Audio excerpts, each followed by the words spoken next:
जय शिवराय.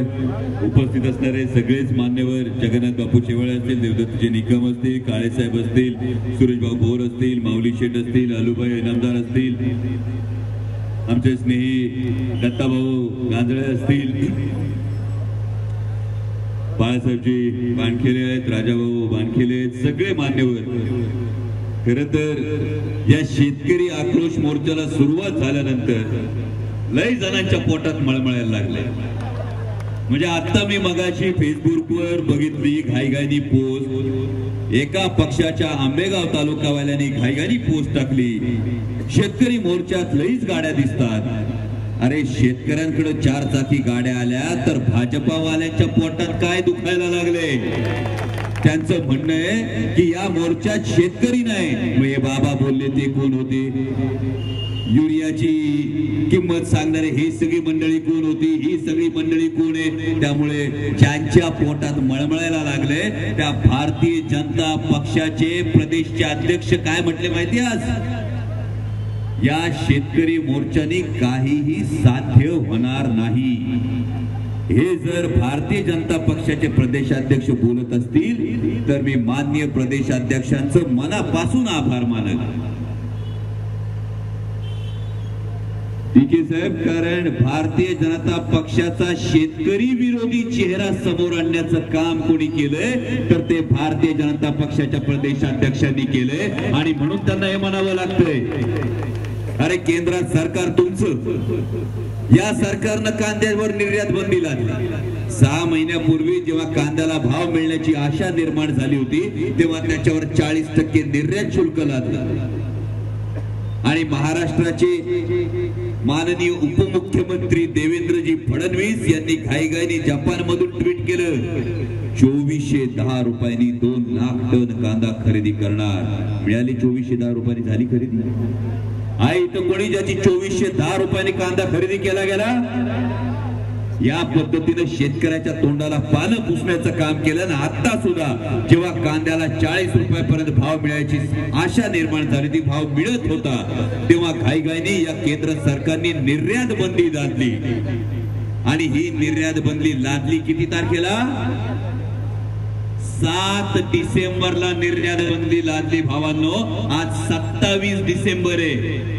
7 डिसेंबरला निर्यात बंदी लादली, आज 27 डिसेंबर आहे. महाराष्ट्रातल्या इतकं मताधिक्य असलेल्या काही जणांच्या मते ट्रिपल इंजिन, पण आमच्या सर्वसामान्यांच्या मते 1 फूल 2 डाऊटफुलच्या सरकारला विचारायचंय 20 दिवसात केलं काय?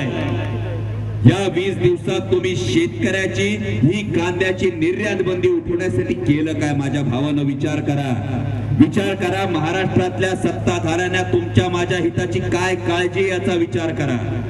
पालकमंत्री पदाचा घोळ, लगेच ब्रेकिंग न्यूज, अमुक अमुक तातडीनं दिल्लीला रवाना. बरोबर?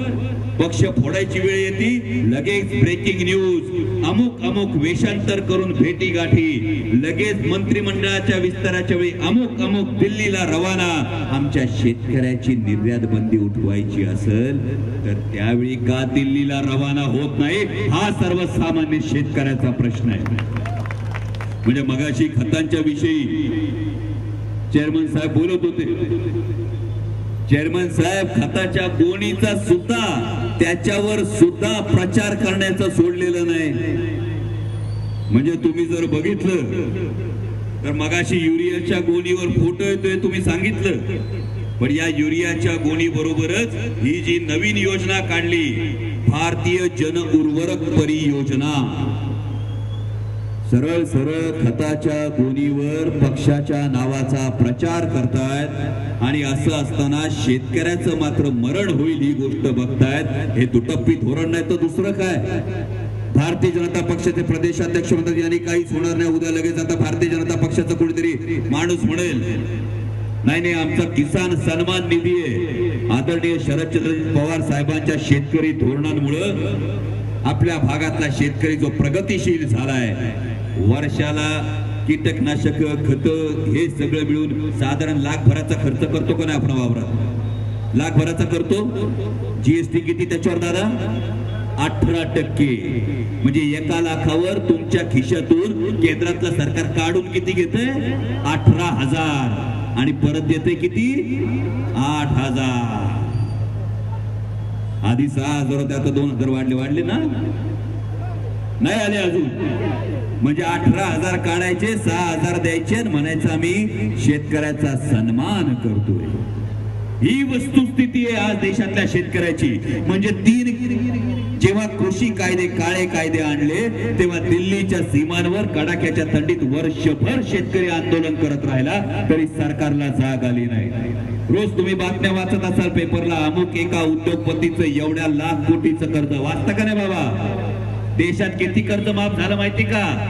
30 लाख कोटी रुपयाचं कर्ज माफ झालं. 30 लाख कोटी. मला एक शेतकरी दाखवा, 30 लाख कोटी राहू द्या, एक शेतकरी दाखवा ज्याचं 3 लाखाचं कर्ज माफ झालं असं.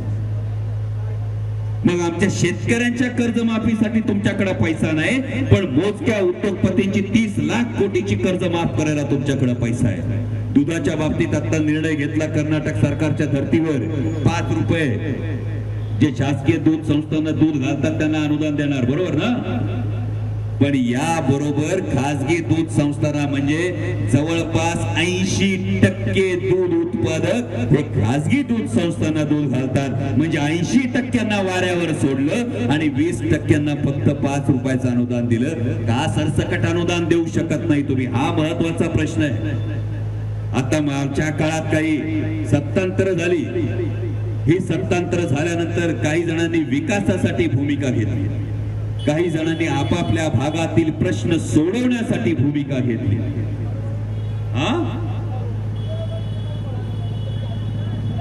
काय म्हणाला?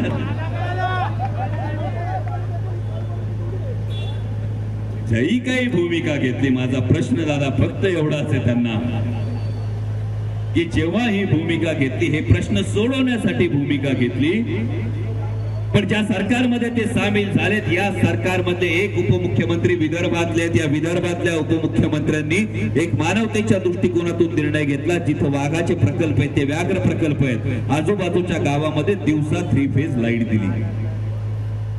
एवढे मोठे ताकदवर राज्यातले नेते असतील तर पुणे जिल्ह्यामध्ये बिबट प्रवण क्षेत्र आहे. गेल्या 2 वर्षात 18,000 जनावरं गेलेली आहेत. गेल्या 8 महिन्यात 8 माणसांचा जीव गेलेला आहे. 3.5 वर्षाच्या पोरावर हल्ला होतो, 4 वर्षाच्या लेकरावर हल्ला होतो, 22 हल्ले झालेले माणसांचे. आमच्या बिबट प्रवण क्षेत्रात 3 फेज लाईट दिवसा द्यायला काय आम्ही माणसं नाही आहोत? आणि हाच प्रश्न घेऊन आपण हा शेतकरी आक्रोश मोर्चा काढतो. या चौकात अनेक वेळा येऊन गेलो निकम साहेब.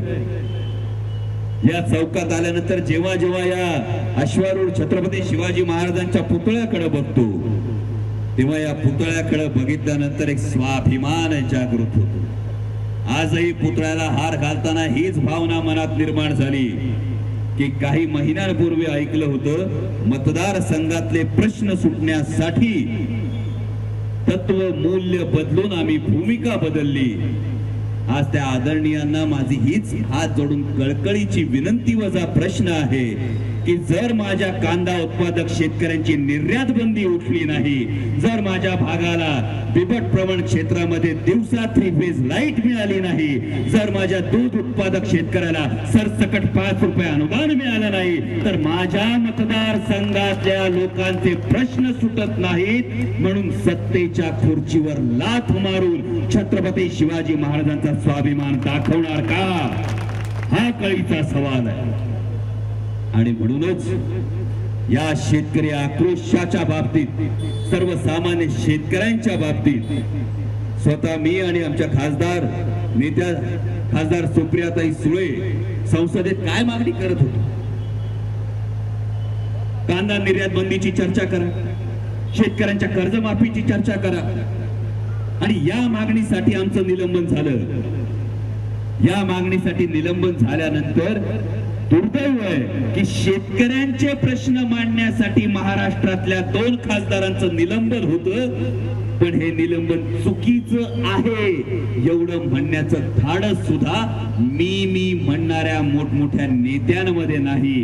याचं मात्र मनोमन वैषम्य वाटलं. आणि म्हणूनच हा निर्णय घेतला, जर हे केंद्रातलं भारतीय जनता पक्षाचं शेतकरी विरोधी सरकार शेतकऱ्यांचा आवाज हा संसदेत दाबत असेल, दडपशाही पद्धतीनं दडपून टाकत असेल, तर रस्त्यावर उतरून हा आवाज त्यांच्या कानठळ्या बसवेल इतका मोठा करायचा आणि या संघर्षात तुमच्या प्रत्येकाच्या खांद्याला खांदा लावून आम्ही उभे आहोत एवढीच प्रत्येकाला ग्वाही देतो।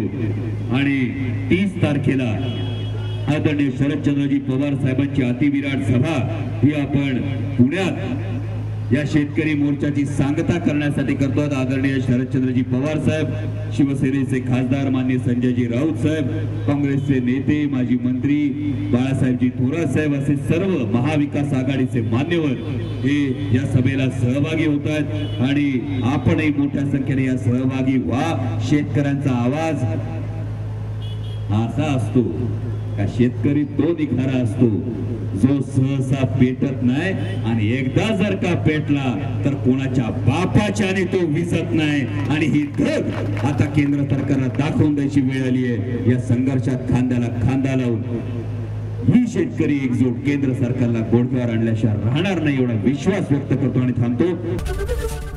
एबीपी माझा, उघडा डोळे बघा नीट।